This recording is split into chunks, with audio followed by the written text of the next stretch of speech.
Hello and welcome. Today we are going to get into the science of actually feeling good.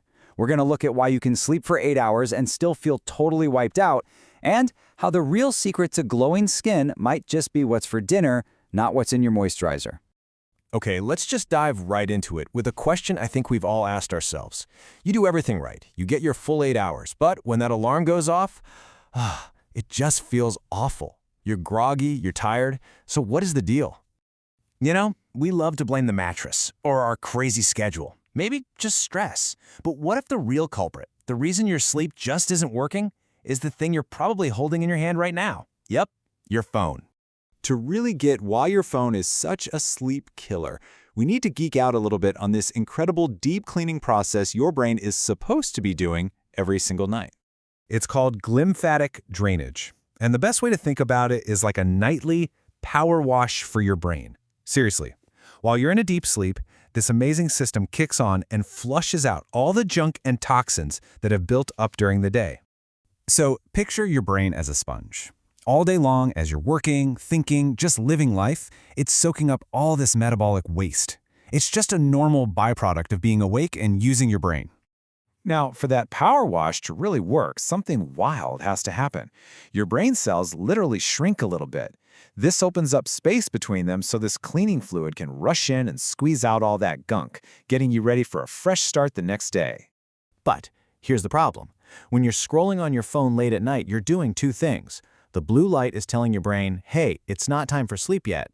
And the constant flow of information keeps it in sponge mode. It just keeps absorbing. It never gets the signal to start the squeeze cycle. The cleaning crew never gets called in. So how do you fix this? Well, here's a super simple framework you can try. It's called the 4-3-2-1 rule. 4 hours before bed, no more caffeine. 3 hours before bed, you're done eating.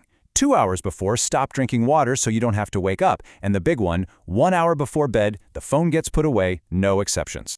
And that 3-hour rule brings us right to our next big topic, dinner.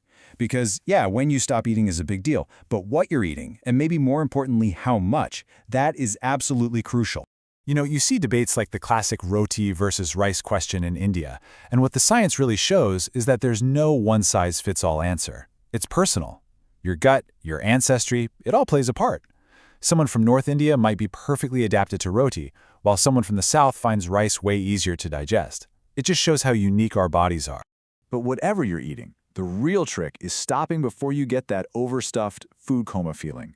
Everyone says stop when you're 80% full, which sounds great, but how do you even know what that feels like? It's not like you have a fuel gauge, right? Okay, here is a fantastic little biohack for this. See, it takes your stomach about 15, maybe 20 minutes to send the, hey, I'm full message up to your brain. So you can use this little time lag. When you finish your second serving and you're thinking about a third, just pause and ask yourself this one weirdly specific question. If the idea of eating a fourth serving makes you go, ugh, no way, then you don't need the third. That's your signal. That's your 80%. Your stomach is already there. Your brain just hasn't gotten the memo yet. It's such a simple way to let your body lead the way. And this whole idea of listening to your body, it's so important. And it's exactly why so many people struggle with weight loss. They go for crash diets, which basically force you to go to war with your body's most basic survival instincts. And that's a war you're probably gonna lose. See, when you suddenly cut your calories way down, your brain doesn't think, oh, awesome, we're getting healthy. No, it thinks, red alert, famine. We are in a full-blown financial crisis, and we have to start selling off assets to survive. So in this full-blown panic mode, your brain has to decide what to sell for quick cash. And to your brain, muscle is like jewelry. It's nice to have, it looks good, but it's not essential for survival. You can sell it off fast. Fat, on the other hand, ooh, fat is like your house. It's property. It's a critical survival asset that protects your organs and keeps your hormones in check. It's the absolute last thing your brain wants to see. So what does it do? In a panic, it makes the short-term survival choice. It starts burning through your metabolically precious muscle for quick energy, all while holding on to that essential fat for dear life. And this is exactly why crash diets can wreck your metabolism long-term. And what's so fascinating is how all of this is connected. Your sleep, your digestion, your metabolism, this isn't just about how you feel on the inside. It's literally written all over your face, especially when it comes to your skin. Honestly, the secret to clear, glowing, beautiful skin is not in that expensive cream you just bought. It's not on your bathroom shelf at all. The real source of great skin is inside you. It starts in your gut.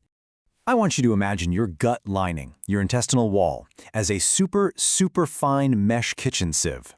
Its job is to be very picky.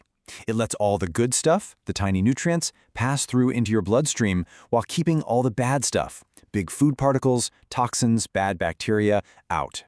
But when you eat a lot of junk food, you're basically feeding the bad bacteria in your gut. And those little guys can actually damage that fine mesh sieve. They can poke tiny holes in it. We call this leaky gut. And now, stuff that should stay out is leaking into your bloodstream. This triggers inflammation all over your body. And where's one of the first places you see it? On your face, as acne, redness, or just dull skin. So when you pull it all together, what you start to see is that real health, it's not about extremes. It's not about quick fixes. It's about understanding these incredible systems your body has and making small, consistent choices that work with your body, not against it. Whether it's just putting your phone away a little earlier or listening for that 80% full signal at dinner, you're basically giving your body the tools it needs to do its job. You're empowering it. So I guess the only real question is, what one small change are you going to make tonight?